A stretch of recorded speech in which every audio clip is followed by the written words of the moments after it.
তো hello everyone, তোমরা সবাই কেমন আছো? আশা করছি সবাই খুব ভালো আছো আর আমিও ভালো আছি। তো আজকে নিয়ে এসেছি নতুন একটা রেসিপি। তো তোমরা কীভাবে ডিম দিয়ে সোয়াবিন রান্না করবে সেটা আজকে তোমাদের সাথে শেয়ার করবো। আর এটা খেতে কিন্তু একদম চিলি চিকেনের মতন লাগে। যারা চিলি চিকেন ভালোবাসে তাদের জন্য কিন্তু একটা বেস্ট রেসিপি। তো সবার প্রথমে আমি এখানে সোয়াবিনটাকে ভিজিয়ে রেখেছিলাম। সেই সোয়াবিনের জলটাকে ছড়ানোর পর এখানে আমি দুটো ডিম ফাটিয়ে নিয়েছি। তোমরা দুটোর থেকে তার বেশিও ডিম কিন্তু এখানে অ্যাড করতে পারো। তারপর এখানে দিয়ে দিতে হবে একটু লবণ, তারপর হলুদ, আর এখানে দিয়ে দেবো আমি অল্প একটু লঙ্কার গুঁড়ো।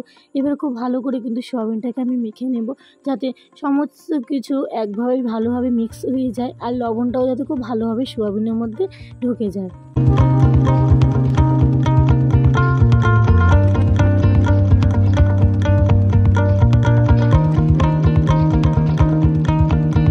এখানে কিন্তু আমার সোয়াবিনটা পুরো মাখা হয়ে গেছে। এটাকে কিন্তু আমি 10 থেকে 15 মিনিটের মতন ঢেকে রেখে দেবো। এখানে আমি দুটো আলু কেটে নিয়েছি, একদম সোয়াবিনের সাইজ মতন করে কিন্তু ছোটো ছোটোভাবে কেটে নিয়েছি। তোমরা এটা সেদ্ধ অথবা কাঁচা দুটোতেই অ্যাপ্লাই করতে পারো। এদিকে আমি মশলার জন্য নিয়ে নিয়েছি পেঁয়াজ, রসুন, আদা, আর এখানে নিয়ে নিয়েছি আমি একটা টমেটোর, আর নিয়ে নিয়েছি এখানে একটা কাঁচা লঙ্কা।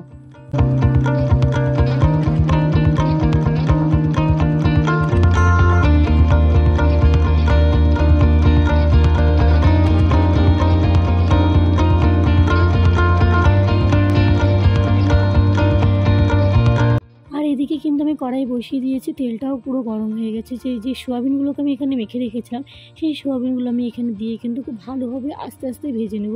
আঁচটা কিন্তু মিডিয়াম রাখবে, পুরো হাই আঁচ রাখলে কিন্তু প্রথমেই কিন্তু পুড়ে যাবে। তো এটাকে আস্তে আস্তে কিন্তু ভেজে নিতে হবে।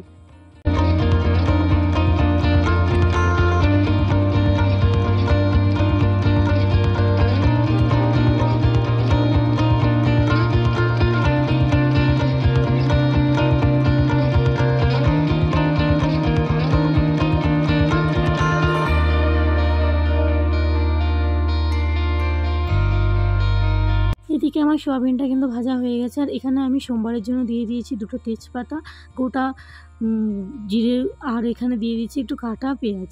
তো এটাকে খুব ভালো করে একটু বাদামিভাবে ভেজে নেব। তারপর এটা যখন একটু ভাজা হয়ে যাবে এখানে আমি অ্যাড করে দেব আলুগুলোকে খুব ভালো করে ভেজে নিতে হবে। তোমরা কিন্তু এখানে সেদ্ধ আলুও অ্যাপ্লাই করতে পারো। তো আমি এখানে কিন্তু কাঁচা আলুই দিয়ে রান্নাটা করছি। তো তারপর এখানে একটু হলুদ দিয়ে আলুটাকে খুব ভালো করে ভেজে নেওয়ার পর আমি এখানে যে পেস্ট করে রেখেছিলাম মশলাগুলো, সেই মশলাগুলো এখানে অ্যাড করে দেবো। তার সাথে সাথে আমি এখানে দিয়ে দেবো একটু গুঁড়া মশলা। সবার প্রথমে কিন্তু আমি এখানে জিরে গুঁড়ো 2 চামচ দিয়ে দিলাম। তারপর এখানে আমি স্বাদ মতো লঙ্কার গুঁড়ো দিয়ে দেবো। তোমরা যেমন ঝাল খাবে সেই অনুযায়ী লঙ্কার গুঁড়োটা দিয়ে দিবে। তারপর দিয়ে দিচ্ছি এখানে আমি হলুদের গুঁড়ো, আর তার সাথে সাথে এখানে কিন্তু দিয়ে দিচ্ছি একটু ধনে গুঁড়ো।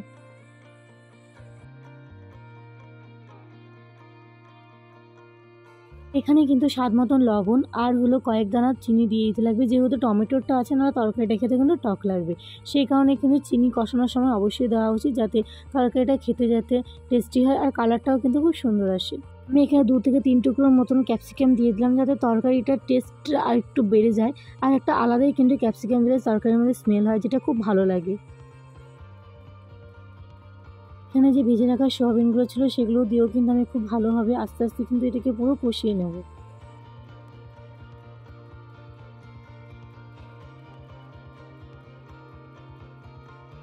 মোটামুটি কষানো হয়ে যাওয়ার পরে কিন্তু 2 বাটির মতন জল এখানে আমি অ্যাড করে কিন্তু আমি একটু নেড়েচেড়ে আমি আলুগুলোকে সেদ্ধ করার জন্য কিন্তু একটু ঢেকে রেখে দেবো। তারপরে একটু যখন সেদ্ধ হয়ে যাবে তখন আমি ঢাকনাটাকে সরিয়ে কিন্তু তরকারিকে নামিয়ে নেব। আর নামানোর আগে হ্যাঁ, অবশ্যই কিন্তু তোমাদের কাছে যদি কাস্তুরি মেথি থাকে তাহলে একটুখানি দিয়ে দিবে, তাহলে তরকারি খেতে আরও বেশি কিন্তু টেস্ট লাগবে। তো আমি এখানে কিন্তু সামান্য পরিমাণ একটু কাস্তুরি মেথিও অ্যাড করে দিয়েছি। এই সোয়াবিন দিয়ে ডিমের ভিডিওটা তোমাদের কেমন লাগলো অবশ্যই কমেন্টে জানাতে আমাকে ভুলো না। আর যদি ভালো লাগে অবশ্যই ট্রাই করে দেখো, তোমাদের কিন্তু খেতে খুবই টেস্টি লাগবে। তো যারা হলো মাংস মাছ খেতে চাও না তাদের জন্য কিন্তু এটা একটা বেস্ট রেসিপি। दिल लगी न लगे, दिल लगी तेरे दिल को दिल लगी न